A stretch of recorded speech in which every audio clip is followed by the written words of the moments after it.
Hello friends, welcome back to my education channel. Today we are going to read the fourth chapter of 6th class Tulip English book, The Falling Star. I have already read the full chapter for you to improve your reading skills and also explained the first page of this chapter in my previous videos, and today we are going to understand the second page of this chapter. So let's start. But very early in the morning, poor Ogilvy, who had seen the shooting star and who was persuaded that a meteoroid lay somewhere on the common between Horsell, Ottershaw and Woking, rose early with the idea of finding it. तो बहुत जल्दी morning में ही जो ऑगिल्वी था, poor ऑगिल्वी, वो निकल पड़ता है शूटिंग स्टार को ढूंढने के लिए। और जब उसे परसुएट किया गया, मींस काफी कहा गया कि एक मेटेओरॉइड यहां हॉर्सेल, ऑटरशॉ और वोकिंग के बीच में कहीं गिर गया है, तो उसके दिमाग में ये आइडिया आता है कि उसे इसे ढूंढना चाहिए।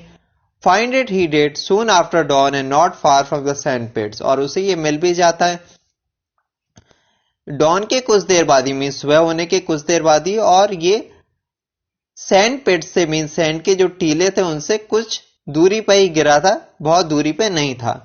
An enormous hole had been made by the impact of the projectile, and the sand and gravel had been flung violently in every direction over the heath, forming heaps visible a mile and a half away. तो जो projectile था उसके impact से, means जो structure नीचे आके गिर गया था उसके इम्पैक्ट से, उसके प्रभाव से एक बड़ा सा होल बन जाता है। और जो सैंड और ग्रेवल है, मीन्स रेत और जो बजरी थी, वो हर डायरेक्शन में फैल जाती है। हीथ पर मीन्स बड़े बड़े टीले बन जाते हैं जो कि माइल एंड हाफ दूर से भी दिखाई दे रहे थे, मीन्स काफी दूर से दिखाई दे रहे थे। The heather was on fire eastward and a thin blue smoke rose against the dawn. और जो हीथर था, मीन्स हीथर मीन्स झाड़ियां, बड़ी बड़ी झाड़ियां जो कि रहती हैं, वो भी जल रही थी ईस्टवर्ड डायरेक्शन में। और एक थिन ब्लू स्मोक डॉन के अगेंस्ट में दिखाई दे रही थी, मीन्स एक तरफ सुबह हो रही थी और एक तरफ एक ब्लू कलर की स्मोक, धुआं उठता हुआ दिखाई दे रहा था। द थिंग इटसेल्फ ले ऑलमोस्ट एंटायरली बरीड इन सैंड, और जो चीज जो कि गिरी थी वो पूरी तरीके से सैंड में बरी हुई थी, मींस सैंड के अंदर धंस गई थी। Amidst the scattered splinters of a fir tree, it had shivered to fragments in its descent. और इसने क्या किया था, एक फिर ट्री जो कि आसपास ही था उसे पूरी तरीके से फ्रैगमेंट्स में चेंज कर दिया था, मींस वो ट्री टुकड़े टुकड़े हो गया था। और ये पूरी चीजें जो स्प्लिंटर था, मींस टुकड़े थे, ये बिखरे हुए थे। The uncovered part had the appearance of a huge cylinder caked over and its outline softened by a thick scaly dun-colored incrustation. और जो uncovered part था वो एक बड़े से सिलेंडर जैसा दिखाई दे रहा था, मींस बहुत सा पार्ट तो जमीन के अंदर धंसा हुआ था, लेकिन जो ऊपर था अनकवर्ड था वो एक बड़े से सिलेंडर जैसा था और वो सॉफ्ट हो चुका था, मींस। और उस पर एक डन कलर्ड की, मींस हल्के भूरे कलर की इंक्रस्टेशन, पपड़ी पड़ गई थी। It had a diameter of about 30 yards, उसका जो डायमीटर होगा वो लगभग 30 यार्ड्स का होगा। He approach the mass surprise at the size and more so at the shape, since most meteoroids are rounded more or less completely. तो वो मास को अप्रोच करता है, मींस उस चीज को अप्रोच करता है, उस ढांचे को देखता है और उसके साइज को देखे वो सरप्राइज हो जाता है, क्योंकि ज्यादातर जो मेटेओरॉइड्स थे वो लगभग राउंड हुआ करते थे। It was however still as hot from its flight through the air as to forbid his near approach, लेकिन ये अभी भी उतना ही गर्म था जितना कि अपनी फ्लाइट में रहा होगा। A stirring noise within its cylinder has ascribed to the unequal cooling of its surface.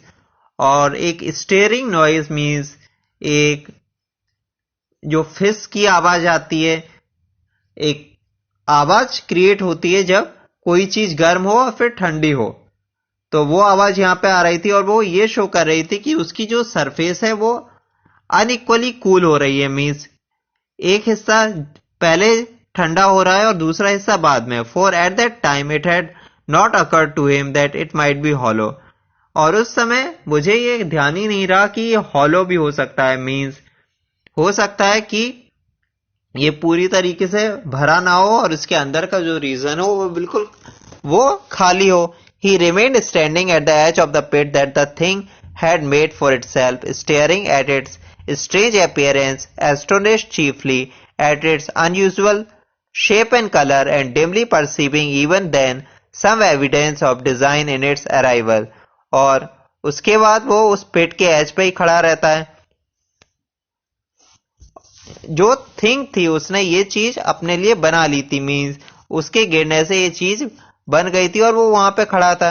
उसकी स्ट्रेंज अपीयरेंस को, उसकी विचित्र बनावट को देख रहा था और वो एस्टोनिश भी हुआ। मीन्स अचंभित भी हुआ उसके अनयूजुअल शेप और कलर को देख के। और वो कुछ एविडेंस भी उसकी डिजाइन के बारे में इकट्ठा कर रहा था। The early morning was wonderfully still and the sun just clearing the pine trees towards Weybridge. Weybridge was already warm. और जो अगली मॉर्निंग थी वो बहुत स्टिल थी, मीन शांत थी। और जो सन था वो भी पाइन ट्रीज के ऊपर उग आया था वे ब्रिज में और ये पूरी जगह गर्म हो गई थी। He did not remember hearing any words that morning. There was no breeze stirring, and the only sounds were the faint movements from within the cindery cylinder. और उस दिन वो याद करता है कि उसे कोई भी वर्ड की आवाज सुनाई नहीं दी और कोई ब्रीज भी नहीं चल रही थी। मीन्स हवा नहीं चल रही थी और एकमात्र साउंड जो आ रहा था वो था हल्का साउंड जो कि उस सिलेंडर से ही आ रहा था। He was all alone on the common. और उस जगह पर वो बिल्कुल अकेला ही था। मीन्स कोई भी उसके पास नहीं था। So friends, I hope you are able to understood the second page of this chapter. If you are able to understood, please don't forget to like, share and subscribe the channel, and I will explain the remaining pages of this chapter in my upcoming videos. Till then, it's bye bye.